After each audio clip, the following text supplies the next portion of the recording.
Amen. Donc, ce matin, nous sommes sortis pour l'évangélisation, porte à porte. Et une fois sur le terrain, nous avons rencontré beaucoup de personnes. Et il y a certains qui ont accepté de nous accueillir, qui ont accepté d'adorer le Seigneur avec nous. Nous avons indiqué notre église et ils ont dit que lorsqu'ils auront du temps, ils vont venir. Il y a certains qui sont maçons, il y a certains qui font certains travaux, mais on les a parlé et ils ont accepté le Seigneur. Le Saint-Esprit les a convaincus et vraiment nous remercions beaucoup le Seigneur pour son œuvre. Il y a certains musulmans qui ne veulent pas du tout, ils ont dit qu'ils ne vont pas nous entendre, mais nous savons que le Saint-Esprit qui a commencé l'œuvre va achever nos puissants de Jésus. Donc, c'est une fois sur le terrain, c'est ce que nous avons rencontré. On parle trop de difficultés. On n'a pas eu trop de difficultés. Le Saint-Esprit est toujours à l'œuvre. Il est sur le terrain, il est en train d'œuvrer et il va achever ce qu'il a commencé pour la seule unique gloire de son nom. Merci beaucoup. Donc, c'est un peu ça ce qu'on a fait aujourd'hui.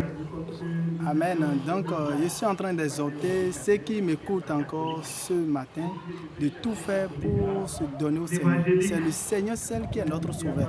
C'est lui seul qui peut tout pour nous. Il n'y a pas cette chose que le Seigneur ne peut pas nous faire.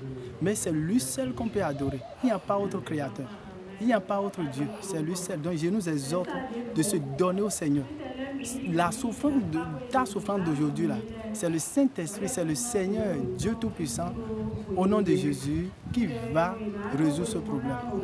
Aucun problème ne suit pas le Seigneur. Il est le souverain. C'est lui le grand, le rédempteur.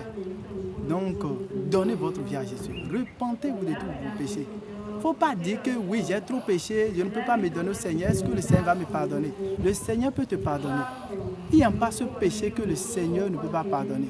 Jésus-Christ est venu sur la croix, il a versé son sang sur la croix. Donc une fois qu'il a versé son sang, c'est nous tous qui sommes vraiment dans ce privilège. C'est un privilège. Hein? Lorsque tu vas te donner à lui, par son sang, tu auras le pardon de tous tes péchés. Il n'y a pas ce péché. Il ne faut pas te condamner. Il n'y a pas de condamnation pour ceux qui sont en Christ. Jamais. Il ne faut pas te condamner pour dire comment il va me donner ma vie à Jésus et se pardonner de toutes ces choses que j'ai commises. Non. Si tu as commis des adultères, l'impudicité, viens à Jésus. Lui, il est prêt pour nous accueillir à la porte.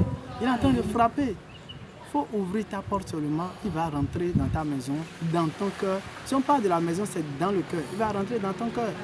Il va souper avec toi. Et toi, tu seras heureux. Tu seras vraiment très gentil. Tu seras vraiment dans la joie pour la seule unique de son nom. C'est Jésus qui fait. Merci.